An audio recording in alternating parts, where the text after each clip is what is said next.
From Kansas State University, this is Agriculture Today. Eric Atkinson here. Glad to have you aboard. During our first half hour today, a conversation with K-State's Romulo Lollato on the 2018 wheat crop here in the state and all the obstacles it encountered from planting to harvest. Romulo talks about what his expectations were for the crop compared to what resulted, and about some things that could be learned from the challenges of this past wheat production season. He'll also talk about variety selection for planting this fall and how the forthcoming K-State Wheat Variety Performance Test Report will be a valuable resource there. Further ahead, K-State's Charlie Lee will talk about the continuing issue of rapidly growing wild horse and burro populations in the western rangeland region. All that and more ahead on this Agriculture Today. What is radon? Home exposure to radon gas is the leading cause of lung cancer death in the United States for non-smokers. In Kansas, 1 in 4 homes will test at or above the EPA action level. The Surgeon General recommends all homes be tested and fixed if necessary. Visit kansasradonprogram.org for more information. Test, fix, save a life. This message brought to you by the Kansas Radon Program, the Kansas Association of Broadcasters, and this station.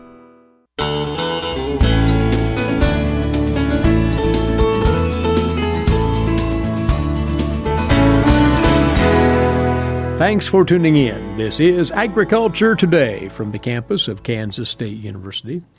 Well, we have the 2018 winter wheat crop in Kansas well in our rearview mirror, but we do want to take these moments to talk a bit about the results of the harvest and the things that might possibly have been learned from this past wheat production year in Kansas, and this in advance of the soon-to-be-released Wheat Variety Performance Report out of K-State's Department of Agronomy. Wheat production specialist Romulo Lollato is with us once again, and Romulo has pulled together his thoughts on how our wheat year went in 2018. But before we walk through some of the factors that led to the production levels, Romulo, what was your reaction as the harvest came in and you saw yields from various parts of the state? Were you expecting what ultimately resulted? Were you surprised? What was your general take on it? Hi, Eric. Yeah, that's a very good question. I think everybody, whenever we were going into wheat harvest, there was a general pessimism around, of course, because the growing season was so challenging, right? So we had, from the very beginning of this growing season, we had challenge after challenge that the crop needed to go through. But I think this growing season was good to show us the resiliency of the wheat crop. So overall, I was slightly surprised, or I could say that the yield reports were coming in slightly higher than I was expecting to from several producers around the state. Now, yields were spotty. We had reports from 10 bushels per acre through 80 or 90 bushels per acre, depending on where. But overall, I was hearing more on 30s and 40s than I was actually originally expecting. Still not the 40s and 50s that we were hearing on the 2 years past, but still, I think all things considered, as far as this growing season goes, I was slightly positively impressed with the yields. The challenges were plenty, as you said, and to recall, they started with a dry planting season back last fall in too many parts of the state, frankly. Yes, we had several challenges this growing season, and we can discuss each one here. One thing that is important maybe to keep in mind, we typically don't like to have this type of years, of course, because it hurts our production. Now, from a perspective of varieties currently being developed, we need to keep in mind that these conditions get imprinted in these varieties, right? And we're going to now select varieties that are more adaptable to these conditions.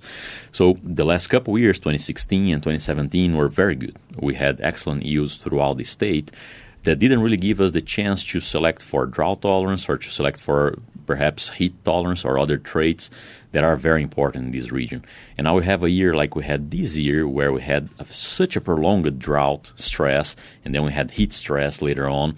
All of these things get imprinted in these varieties that are currently being developed and are going to be in the market maybe in 2, 3, or 5, or even 10 years from now. Mm-hmm. So it's important to have in mind this benefit that we typically don't think about because we're concerned with current production.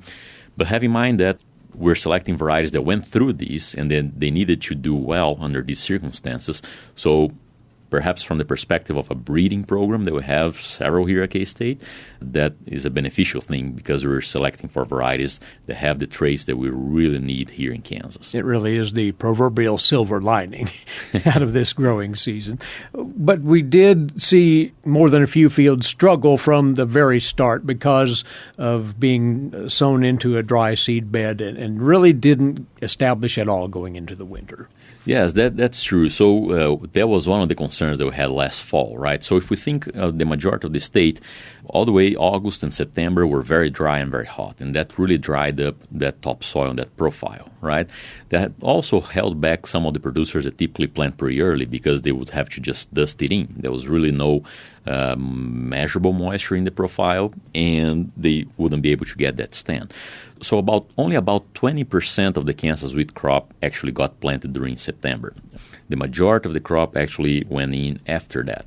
That was mostly because of those dry conditions. And those dry conditions, they did not change in southwest Kansas all the way almost until some snowfall that they got perhaps in January or February. And really very, very dry conditions in the southwest part of the state throughout the entire growing season. Now, late September and early October for central part of Kansas, northwest Kansas, north central, so for the majority of the state, with the exception of southwest part, we had anywhere from 3 all the way to 7 inches of rainfall in those first 10 days of October. So we had a lot of rain in parts of the state, in the majority of the state, with the exception of southwest Kansas, and cool conditions that really held farmers back. So what we saw was a gap. Those 20% farmers who got planted before, now they started seeing some waterlogging and things like these. And then we have a gap of about 10 days where virtually only about 10% of the crop got planted. So by October 10th, we should be close to 70 or 80% planted as far as the state goes. And this year we were like 35. So we had a huge gap that not a lot of the crop got planted because of excessive moisture in that central part of the state into northwest Kansas, not really the southwest part of the state. So that resulted in a late planting. Mm-hmm. The majority of the state getting planted late, and that late planting was followed by cold temperatures. So we had a pretty cold fall that was contrasting to the previous 2 years, right? So late planting and cold fall led to a very, very small canopy going into the winter. One main tiller, or the main stem, perhaps 1 tiller or 2 tillers, not more than that. Typically, we like to see 4 or 5 tillers going into the winter. We were seeing 1 in many cases because of that combination of late planting and cold conditions during the fall. And then you throw on top of that the dryness which set in and stayed for a long while. Exactly. So right after that, the October precipitation that I just mentioned, we had such a long drought period that depending on where we were in the state, after October, we didn't see any rainfall all the way until March, April, or even May, depending on where we were in the state. Parts of southwest Kansas, they only got any precipitation towards May. Now, central Kansas, it was more spotty. So some regions got a little bit more lucky and they got rain mid-March to late March. Other regions only mid to late April, and other regions really up to May. So there was this very prolonged drought stress from mid-October through April for the majority of the state that really put the crop to test, right? So it was a prolonged drought where temperatures were also below normal. So if we think all the way until April, temperatures were below normal as well. Not only we were really dry, we were relatively cold as well. So the crop never started to develop. We're typically seeing, for the majority of Kansas, we see the crop jointing early March to mid-March. And this year, it was like early April when we were actually seeing some of those varieties go through the jointing stage. So we were really delayed in development because of that very prolonged drought that challenged the crop, not only from testing its genetics against drought, but really our management. Any fertilizer that producers put out never got into the root zone until late April in many cases. So really challenging for the crop. But that combination of prolonged drought during winter or fall, winter and spring, and colder than average temperatures delayed crop development. So we're in April, and many cases, to give you the example, early May, we're typically at the boot stages of development in northwest Kansas. This year we were at jointing. South central Kansas, we're typically going through grain field or early phases of grain field. And this year we were still at the boot stage. So we were anywhere 2 to 4 weeks behind in development. This was late April. And we went from one of the coldest April on record to one of the warmest Mays on record. That was really the crowning blow in so many locations in Kansas where the crop running behind, stressed for moisture, and then those hot temperatures for the month of May, that is. Yeah, we went from one of the coldest Aprils on record to one of the warmest Mays on record. So the crop was really trying to catch up, and it was going through that drought stress combined with the heat stress now, and it really sped up development, really accelerated that development of the crop because of those conditions, very stressful conditions, right? So we're seeing, if we compare the last 2 growing seasons where we had likely more than 40 days of grain field because we had such a cool and nice conditions during May and early June, now we're maybe perhaps looking at 25 days of grain field because it was so warm. Especially we had a heat wave right after Memorial Day that we saw the crop, especially central and north central Kansas. It went from a nice looking green, right, and this is during the milk stages of grain development, to after a week of that heat stress, just lose most of its leaf area. From the road, it was white, and you walked into the fields. You had very, very limited leaf area left, and you're still doing mid-grain feeding. So at a certain point in time, we were really expecting that was going to hurt our yield and our test weights as well. So heat stress late in the growing season, that was definitely another concern that we had. That was very widespread throughout the state. A variety of hurdles that Kansas wheat production contended with this past year. Romulo, stand by if you would. We'd like to get into more with you shortly. Romulo Lollato, K-State, with his review of the 2018 Kansas wheat crop. We'll be back with him after this break. You're listening to Agriculture Today.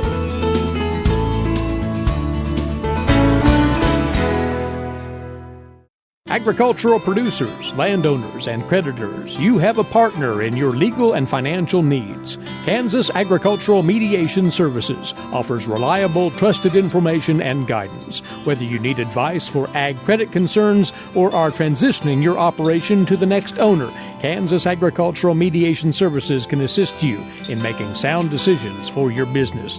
To learn more, call 800-321-3276 or visit us online.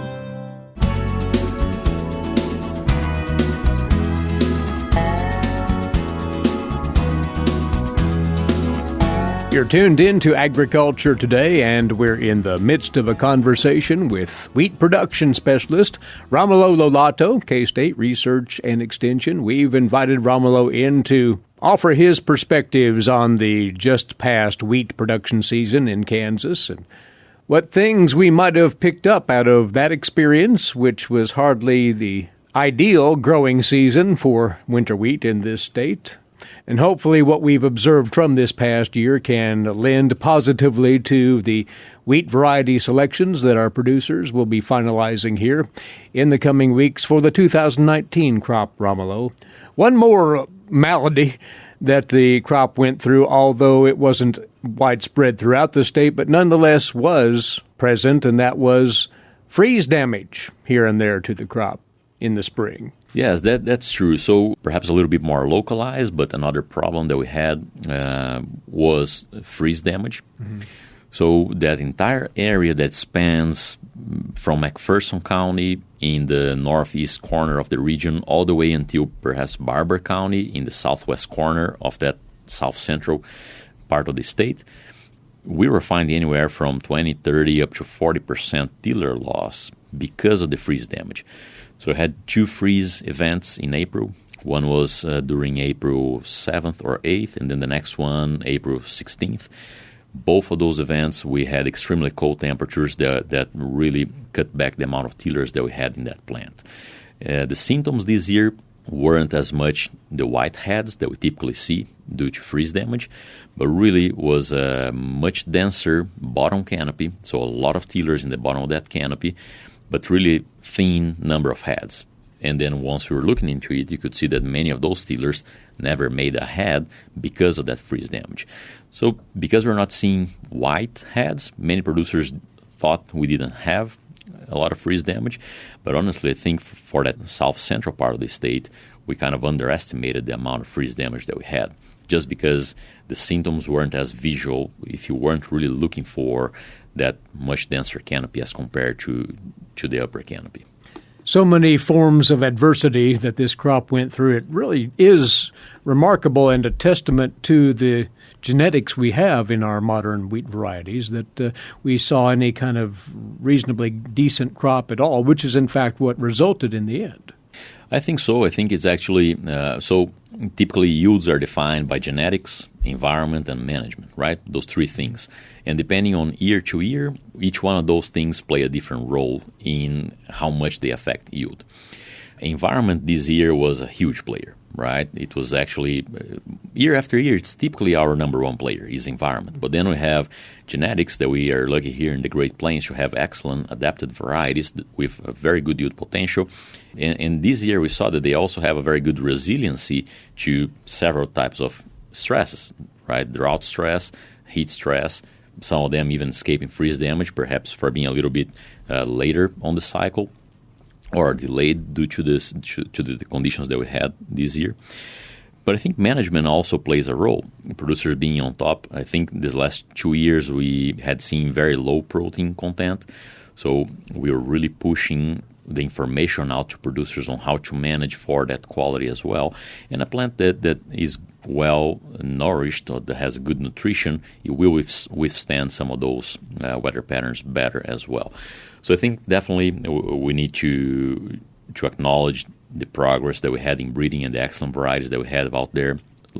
Many of those varieties actually with excellent resiliency to drought stress. It was a very challenging environment, but I think our growers are more and more interested in how to manage to maximize their profitability. And in many cases, that involves managing their crop more intensively as well. So very soon, the 2018 Wheat Variety Performance Test Report from K-State will be out. It will list all of those varieties entered in the trials around Kansas and the appropriate yield numbers and other agronomic factors that are accounted for in the tests. What should a producer draw from as they go through that variety selection process from this past growing season? Is there anything in particular that you'd suggest, Romulo, that they focus on there? Yeah, that's an excellent question, Eric. And the bottom line, of course, is yield, right? But anytime that I talk about variety selection with producers and they're looking for yield, I recommend that they don't use only one single year, right? Because each year is going to be different from the other year. So if producers have access to these reports from, say, 2 or 3 years back, I'll definitely suggest they look and try to look even 3 or 4 or more years back if they have a variety that they're still interested, right?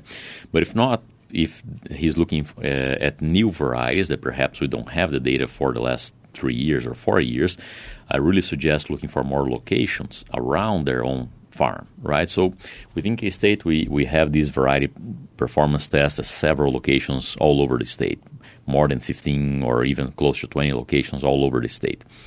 So I would suggest producers to look at more than one variety performance test, perhaps 2 or 3 surrounding their farm, so they can actually have an idea of how well adapted that variety is to that region.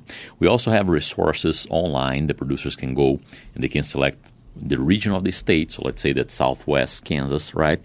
And they can look back on that variety performance for several years much easier. So actually that's a database that Colorado State University puts together and they maintains it. So it's the wheat performance database from CSU, which is very easy to use, and it is an excellent tool for you to have a better look not only at one site year, which is also available there, but really within a regional perspective for several site years, how is a variety performing.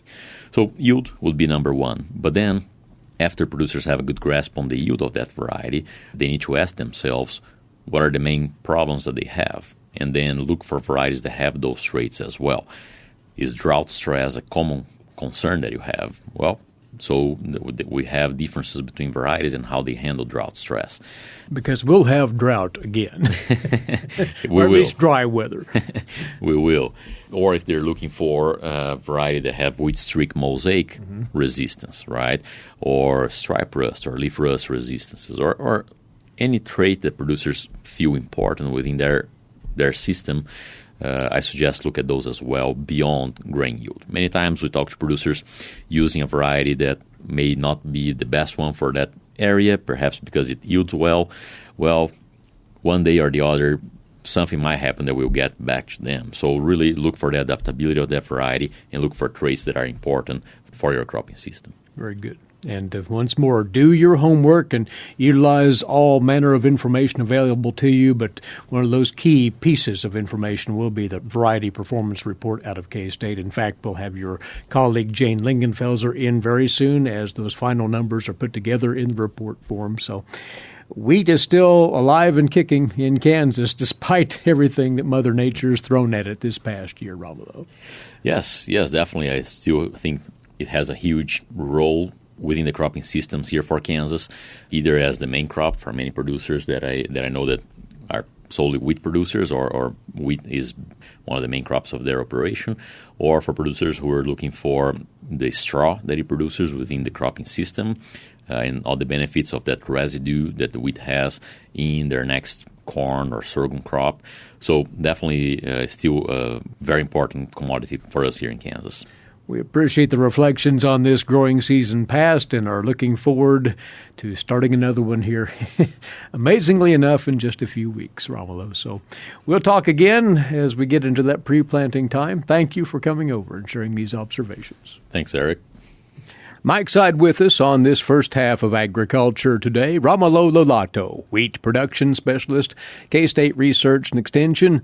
And again, our intentions here in the coming days to pass along the details of the 2018 Wheat Variety Performance Test Report, which is due to be out any time now from the K-State Department of Agronomy. So be listening for that visit with K-State's Jane Lingenfelser. And we might remind you as well, already out there and for your review, producers, the updated Wheat Variety Disease and Insect Ratings publication from K-State. The resistance ratings here represent results from field and greenhouse evaluations by public and private wheat researchers at multiple locations over multiple years. These can help you producers select the varieties that will work for you the best and minimizing potential for serious yield losses at the hand of either disease or insects. Ask about the hard copy of the report through your local extension office, or you can go online and take a direct look at the electronic version of the Wheat Variety Disease and Insect Ratings 2018. It's at this address, bookstore.ksre.ksu.edu. Again, that's the K-State Research and Extension Bookstore website, bookstore.ksre.ksu.edu. Wheat growers take full advantage of the wealth of information that K-State has on wheat variety traits as you're ready for another planting season. We'll break away now for a couple of minutes. When we come back, look at today's agricultural news headlines for you, plus this week's segment for you dairy producers, Milk Lines. K-State's Mike Brouk standing by, as is K-State Wildlife Specialist Charlie Lee for his weekly stint. Still ahead here on the K-State Radio Network. Hamburgers, roast, ribs, steak, or whatever you prefer. Beef, it's what's for dinner. Kansas cattle farmers produce 7.5 million head of cattle per year. It takes about 7 tablespoons of peanut butter to get the same amount of protein in 1 serving of lean beef. Support your local Kansas farmers and ranchers. Eat beef. This message was brought to you by the K-State Animal Sciences Leadership Academy participants.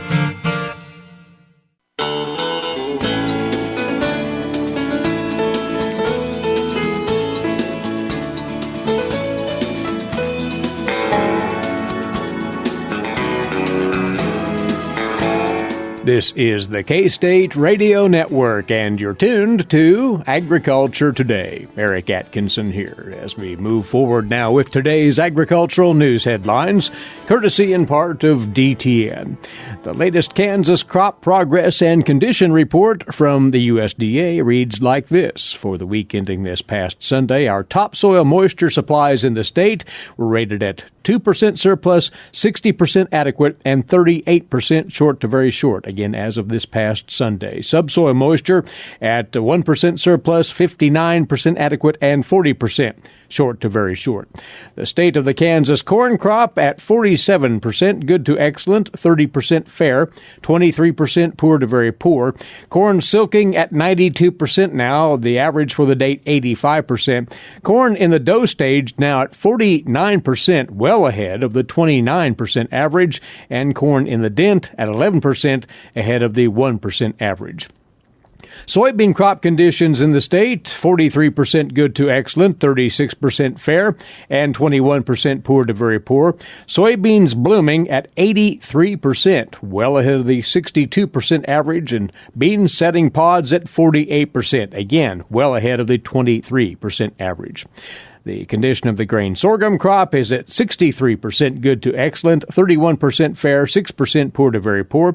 Sorghum now headed at 39%. That's ahead of the 23% average. And grain sorghum coloring now at 3%. That's fairly near the average. Range and pasture conditions this week at 29% good to excellent, 36% fair, and 35% poor to very poor. As for the national condition of the corn and soybean crops now, we turn to Gary Crawford for this report. Rains in the Great Plains, cool air over the Midwest this past week. Combination of those two factors leading to mostly steady to slightly improved crop conditions across the nation. Agriculture Department meteorologist Brad Rippey says the national condition rating for the corn crop virtually unchanged from a week ago. Corn steady at 72% good to excellent, 9% very poor to poor. In two states where corn has been stressed, an improvement in one, a decline in the other. Michigan improved, 22% very poor to poor a week ago, now 18%. But on the flip side, Missouri declining, 21% very poor to poor a week ago, now 31%. Looking at soybean ratings compared to a week ago. Steady at 70% good to excellent and 8% very poor to poor. Again, an improvement in Michigan, a decline in Missouri. Overall crop development for corn and beans well ahead of the 5-year average. Gary Crawford for the U.S. Department of Agriculture, Washington. USDA Secretary Sonny Perdue reiterated yesterday that any tariff relief checks to producers this fall likely won't make farmers financially whole, and the USDA won't attribute every drop in commodity prices solely to trade complications. Perdue held a call with reporters yesterday following the G20 agricultural ministerial talks in Argentina that wrapped up over the weekend. He headed to the G20 meeting shortly after announcing the Trump administration was working on the details of the aid package for producers affected by tariffs of up to $12 billion. That included direct payments to producers of some commodities.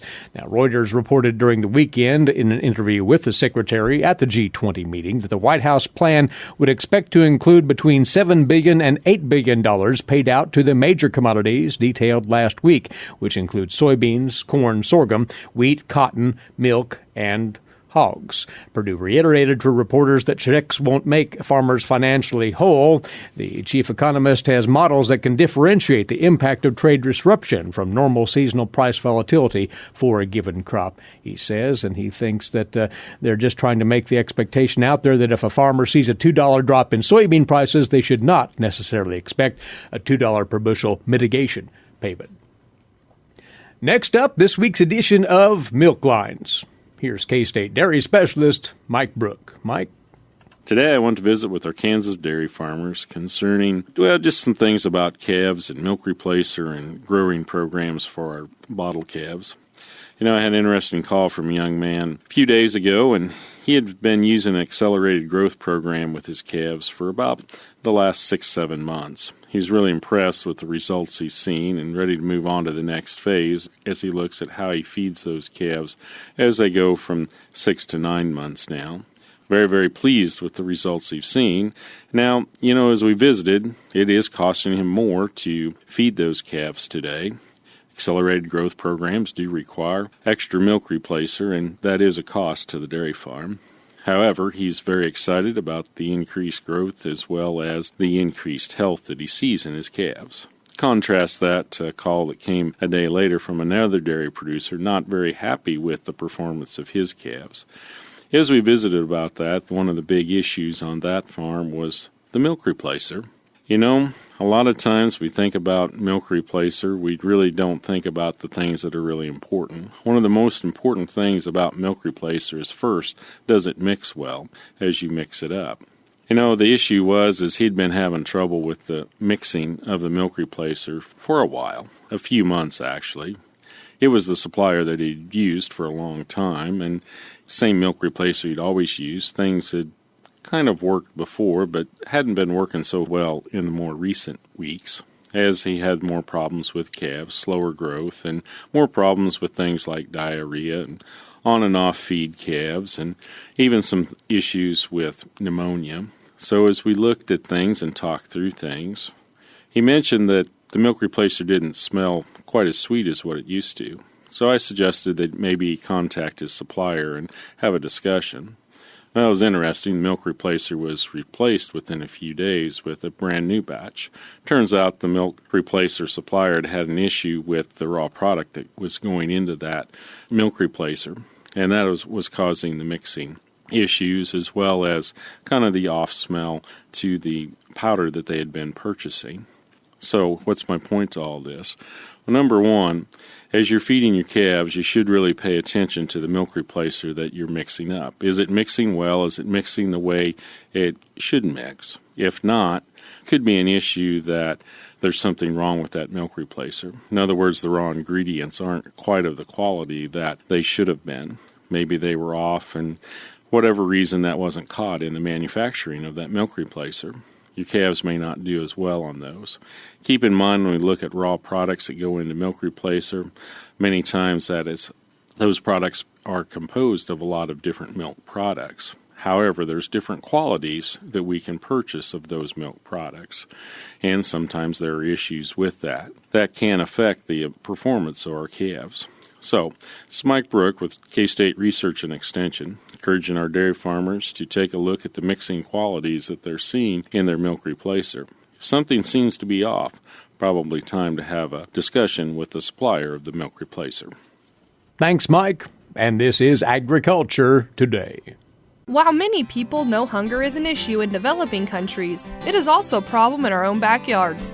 In 2010, 1 in 7 Kansans struggled to put adequate food on the table. 2 K-State Research and Extension programs are tackling this problem. The Family Nutrition Program and Expanded Food and Nutrition Education Program reach thousands of Kansans in more than 70 counties.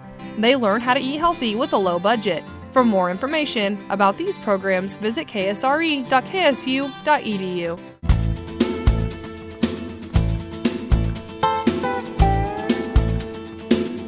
Agriculture Today is back now here on the K-State Radio Network. Once more, Charlie Lee joins us, wildlife specialist with K-State Research and Extension.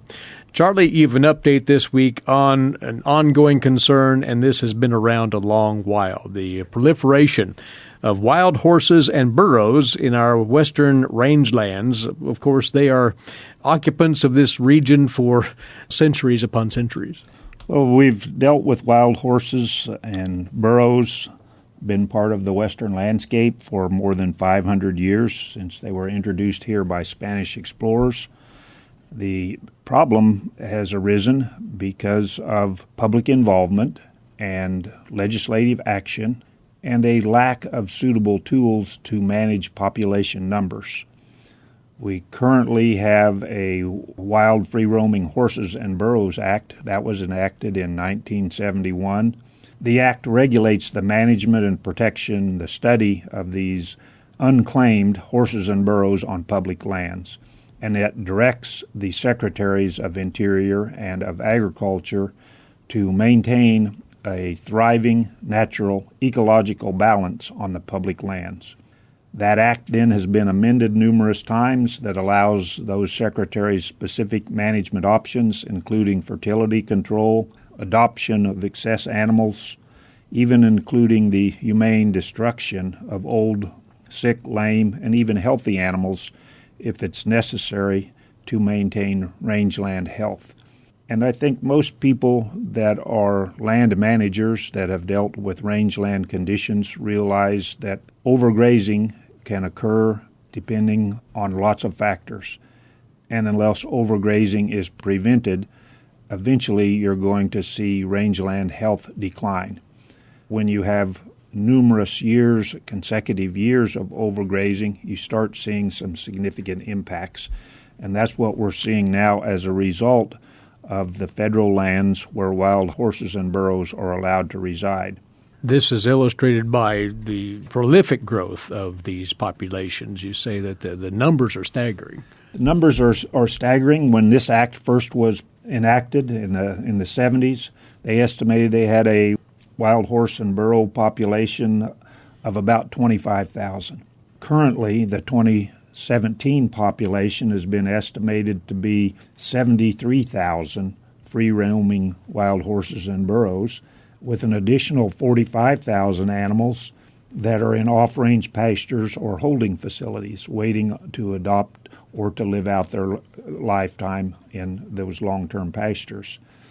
The current rate of adoptions are fairly low. There's only about 2,500 that are being adopted per year, and potentially the wild horse population can double every 4 years. Currently, it's increasing at about a rate of 20% a year, and if we're already overusing our rangelands and we still have a population that's growing, a herd that's growing an additional 20% a year, something has to give. And it appears now that some of the most notable impacts are on wildlife. What are those specifically? Well, first you find that competition and avoiding of areas by wildlife around the water sources. We got forage loss, you got altered plant communities, you have some changes in bird communities, small mammal communities. Eventually you get changes to soils and to insects and even to the entire sagebrush ecosystem.